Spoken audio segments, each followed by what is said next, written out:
So I'm working on pulling the engine out right now. I took the starter out.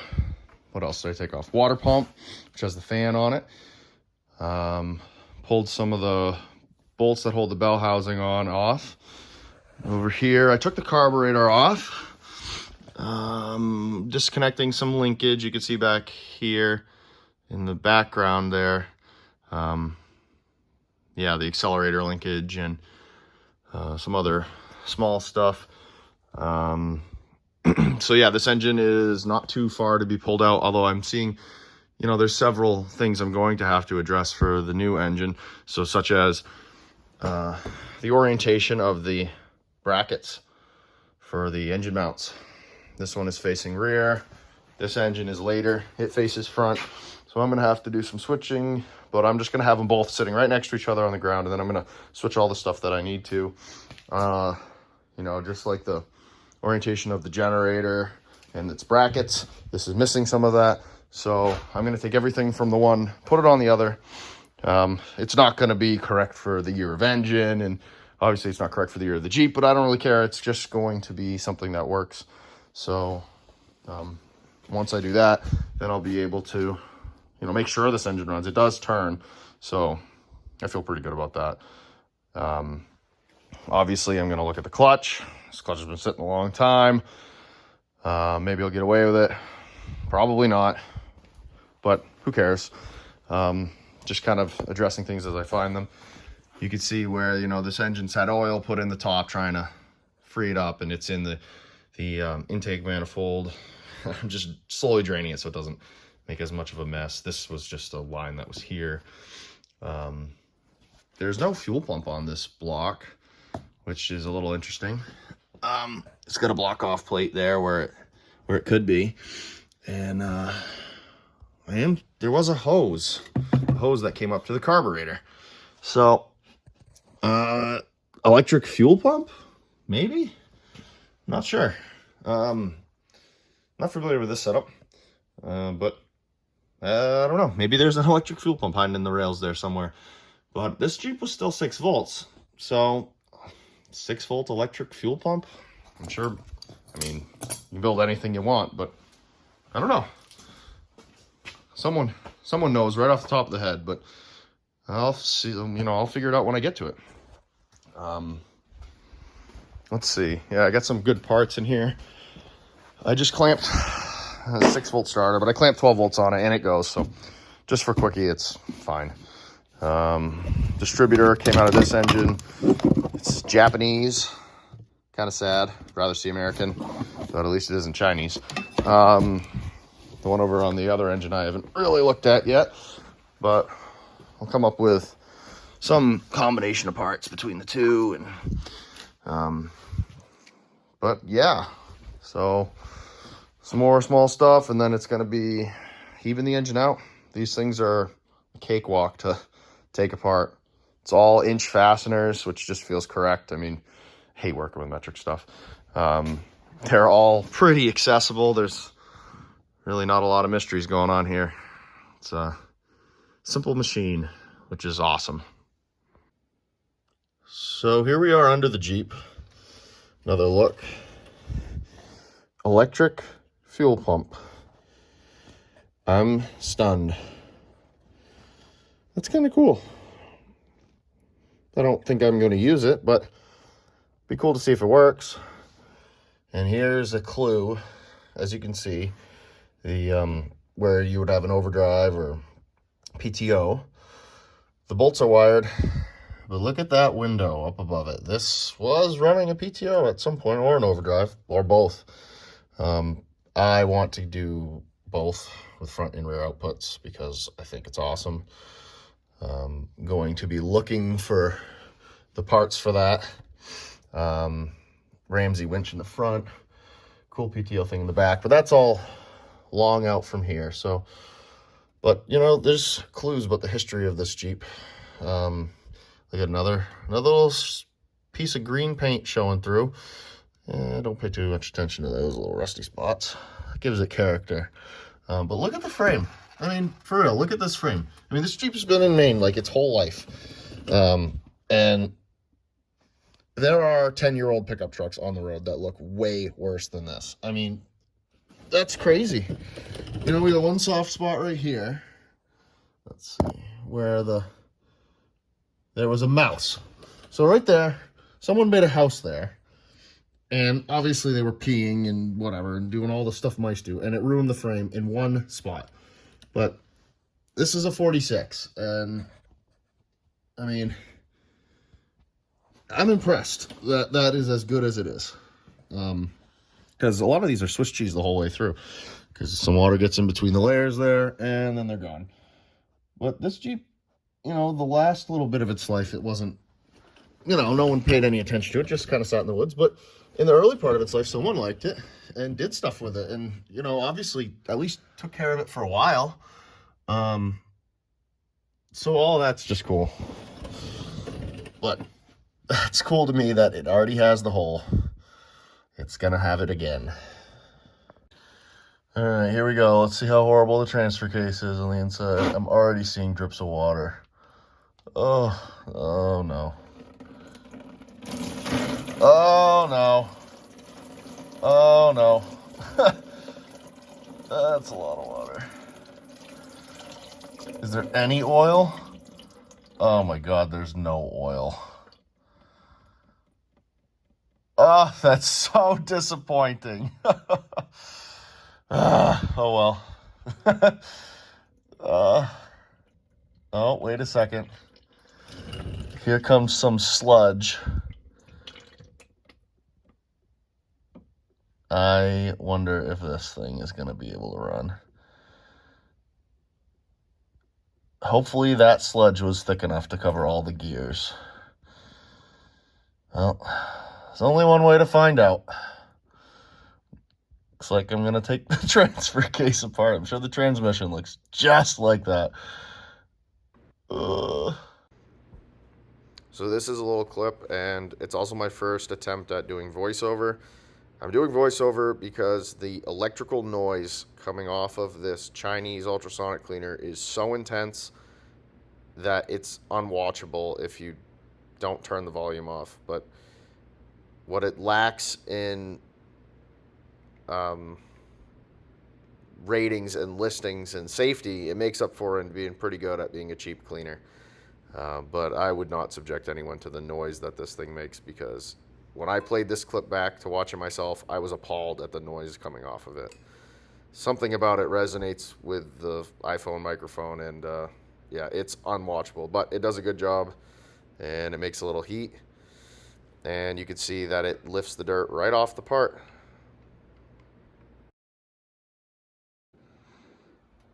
So here it is after a quick bath. It's up to 42 communism, much cleaner. Now I'm going to take it apart and put the individual pieces in there. Keep on cleaning, but yeah, super handy. So here's another clip of it running. This is the second bath, all disassembled, and right there is when I kicked it on. You can see it releases bubbles that were trapped down below, and the micro vibrations of the ultrasonic cleaner just get to work in all the little places, and you can see the cloud bubbling right off of it. For being kind of a imported piece of junk, it works pretty good. And yeah, I've done the carburetor on the CR250 with it. Okay, so I've been trying to pull this engine out, and it is really stuck. The shaft that goes from the transmission and then into the engine is just bound up, and it's fighting the whole way. I got the hoist out and, you know, just trying to pull on it. I even put a little strap action on there, try to motivate it, and resorted to pry bars. All the bolts are out, everything's out. The idiot checked like 25 times. And as you can see here, there's been a mouse house inside the transmission bell housing. So something's been just peeing on right on top of the shaft and the bearing and all that. So it makes sense that it's super stuck.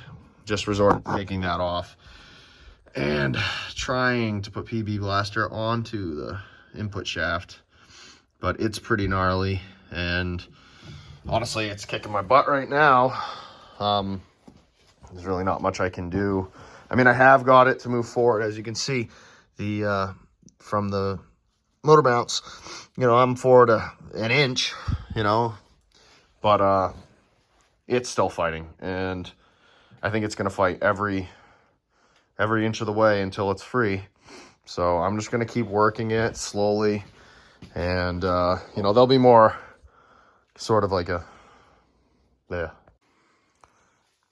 So this was practically welded together.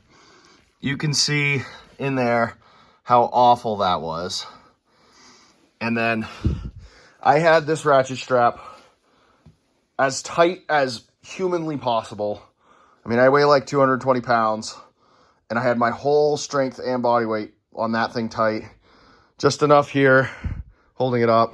My wife over here was giving her with the big pry bar, and she's no soft lady, so yeah, between the two of us and a couple of hours now of sort of getting more and more frustrated, it finally came apart. I mean, it was welded. If I knew it was going to be that much of a fight, I would have started by taking the tub off and given myself more room. But yeah, someone was living there for a long time and has been peeing and pooping and destroying that shaft fit into the clutch. So, I mean, you can see the pilot bearing was, you know, it was lubed up, but stuff that's been in the woods for 20 years. No way around it. I honestly can't believe I didn't break the bell housing. I was leaning with my full weight on the biggest pry bar I have, just to the point where I didn't care. Something had to go. Pry bar, my back, or the engine. And thankfully the engine let up first, but yeah, still excited about this thing. Really excited that that's away. And the whole time I've been doing this, I've been thinking, let's take the tub off, because who knows what other surprises await inside. But do you want to pump it up? We can do like the final pull. So if you just lift,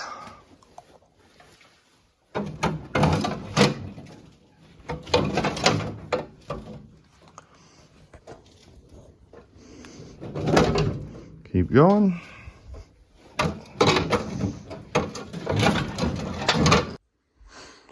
All right, so here's just a little recap. That was a lot more work than I was expecting. I've pulled plenty of engines, plenty of transmissions. That was horrible. But it's out, so who knows? It might still be able to be rebuilt. I would like to take the head off and have a look. But as you can see, what we've got going on here, the transmission, it's still covered in mouse disgustingness, and so I'm not going to reach in there right now, but it turns easily. I did drain the transmission. I didn't film a clip of it. It's just a little bit of water came out, not enough where it was sitting on the gears. So the transmission fared better than the transfer case in its 2-decade slumber, and better than the engine, but I bet you that transfer case is going to be fine. I might take a look, put some new oil in it, maybe fill it with diesel for a little bit, and then flush it, and then put some GL1 in it. Worst case thing, you know, it blows up, and I'll put another one on. No big deal. I'm not sweating that. So I got a little works transferring the stuff from the front of this one to the front of that one, because like here's a good view. You can see the engine mount situation, rear, front, and I guess that's just because this is an early Jeep. I don't know the cutoffs of the different gears of engine mounts, but yeah, anyway, I have everything that I need here. I was wondering out loud earlier if I could use that clutch. That is a hard no. So I got to get a clutch. I've got to resurface the flywheel. My little lathe is definitely too small, but this is pretty messed up. I'll look at what the going rate for clutch stuff is. I'm gonna take the radiator. There's a shop nearby, Sanford Radiator. That's their game. Come highly reviewed, and just a good old school radiator shop. You know, no Chinese nonsense. It's you know, good, done the right way. So that's great. Probably should take the body off. I gotta sleep on it. I don't have room. That's the big thing, but whatever, I can make it work no matter how we do this. So yeah, but that's probably another wrap up. Decent video, I guess. You know, didn't get to film a whole lot because I just spent a lot of time trying to tear that engine out in a rather violent way that I, you know, wasn't fit for YouTube. So, but it's out now. Nothing broke that wasn't already broken. And the transmission is sort of a silver lining where I think it's going to be all right. So yeah, CJ-2A, it's going to live, and I'm going to just keep pushing on it so I can make it happen. But thanks for checking out my video, and there will be more. One last final note, I wanted to give a shout out to my wife, Delia, who came out and fought with that for 4 hours with me. Yeah, she's good. She's also an engineer, worked on ships, and is not afraid to get dirty, knows exactly how all this stuff works. It wasn't like I was just getting a flashlight holder. Another equally or more competent set of hands to help is always appreciated. And she's smart enough to not believe me when I say, well, this will take 45 minutes. So thank you very much.